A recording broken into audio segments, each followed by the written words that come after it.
Good afternoon, everyone. Nice to see you all again. It's a new week, and that means we have a new problem. This time, we're deriving a velocity expression for a falling baseball, similar to problem number 24, but in this case, the fluid resistance is proportional to the square of velocity. Does this change anything compared to fluid resistance proportional to just regular velocity? Well, we'll see soon. For now, let's focus on the baseball and whip up a free body diagram for part A. Start by setting up your coordinate axes. Remember, the direction does not matter. Pick any way that you like. Just make sure that you set up your vector expressions consistent with those directions. Once we superimpose our axes, there's only two forces we have to concern ourselves with: the baseball's weight and the fluid resistance, acting in opposite directions. Be sure to draw your weight vector longer than the fluid resistance to indicate the weight's role in accelerating the ball downward from rest. Speaking of accelerations, we can add a vector for that off to the side as well. And at that point, part A is done. On to part B and the sum of forces. This part is the easy part. For the x direction, it's 0. The ball is just falling vertically, so there's nothing we can include here. In the y direction, the difference of our two vectors is equal to ma. And that's it for the sums. There is one more thing we need to include, and that is a description of the general properties of the ball's motion as it falls. To do that, let's imagine something here. If I hold this ball at rest from a great height, and then I release it, a couple things are going to change as time goes on. Before I let go, we can say that the fluid resistance is 0 because the initial velocity is 0, since I'm holding it, and the acceleration, g, is just 9.8 meters per second squared pointing down. Once it begins to fall, however, the fluid resistance starts to build up.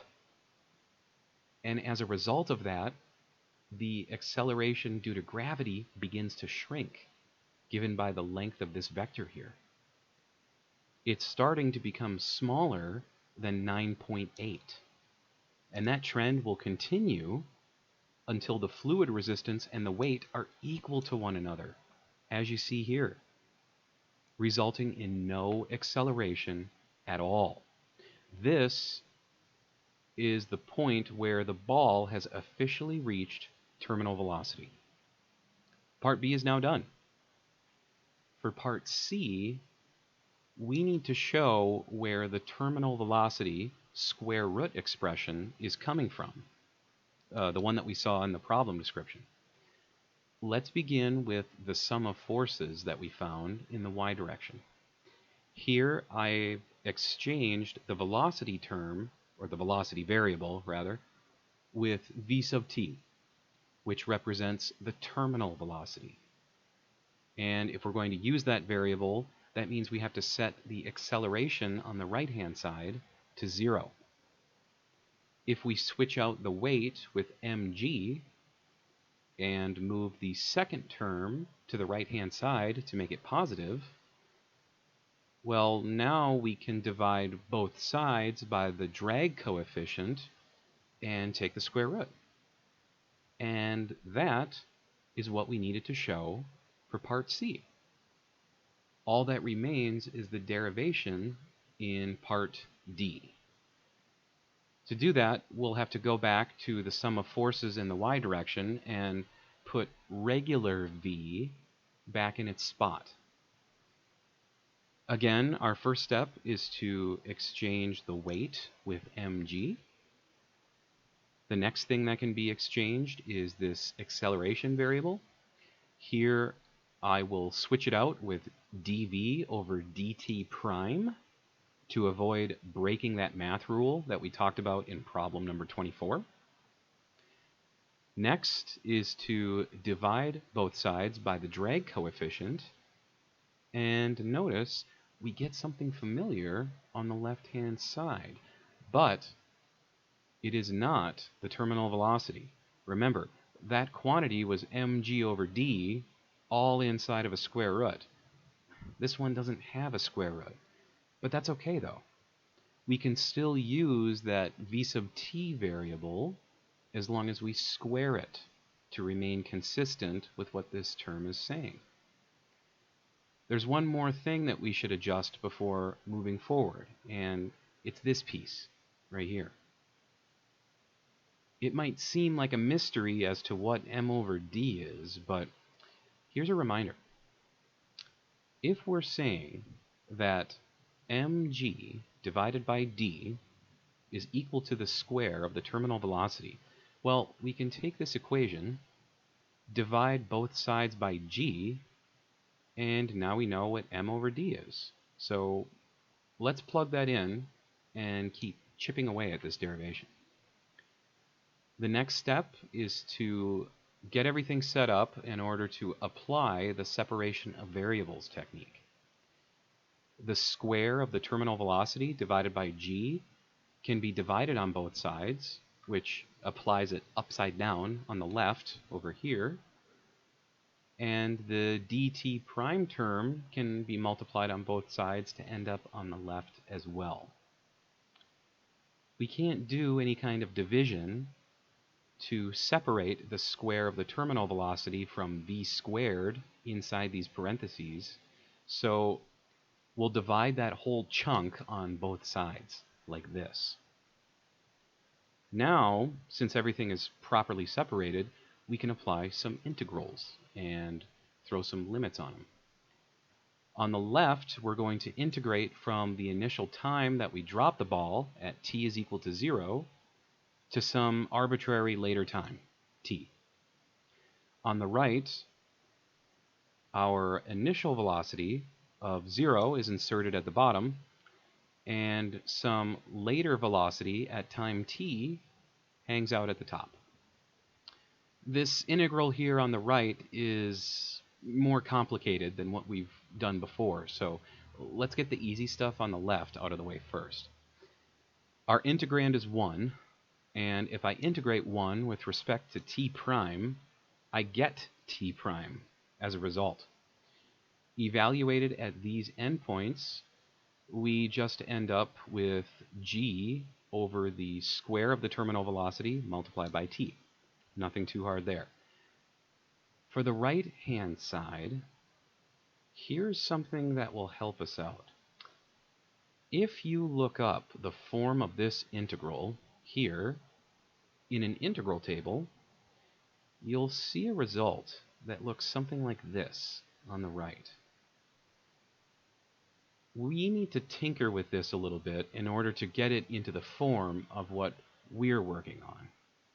In our situation, a represents the terminal velocity and x represents v. So this means we're going to take this result on the right and insert terminal velocity for a and v for x and evaluate it at the proper endpoints, like this. Thankfully, we don't have to do the difference between the endpoints because the hyperbolic tangent inverse of 0 is 0. So we can insert v sub y of t right away into the numerator of our parentheses on the right, like this. Just a couple more steps and we're done. Let's multiply the terminal velocity on both sides to eliminate this denominator out front on the right-hand side. So now we have a factor of v sub t upstairs and downstairs on the left, which means they'll cancel out, and we'll just have a single factor of that in the denominator. Following that step, we can take the hyperbolic tangent of both sides to get rid of this inverse identity and crack open the parentheses on the right. Multiply both sides by another factor of the terminal velocity, and this is ultimately what we were looking for. Now, I don't know about you, but it's hard for me to look at this hyperbolic trig expression and immediately conclude, oh yeah, that's right. One trick that we can do to be completely sure that this is correct is to evaluate the limiting behaviors to see if they match up with what we would expect.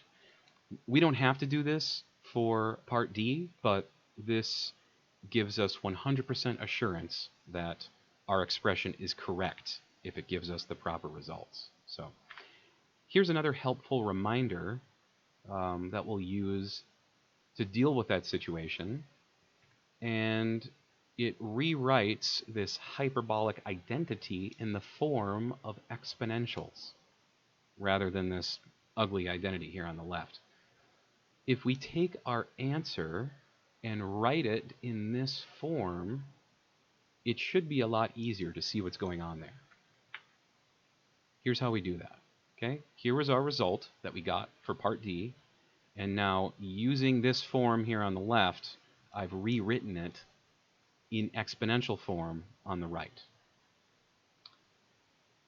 The first thing to check is to see if this expression here on the right-hand side gives us an initial velocity of 0 at t is equal to 0.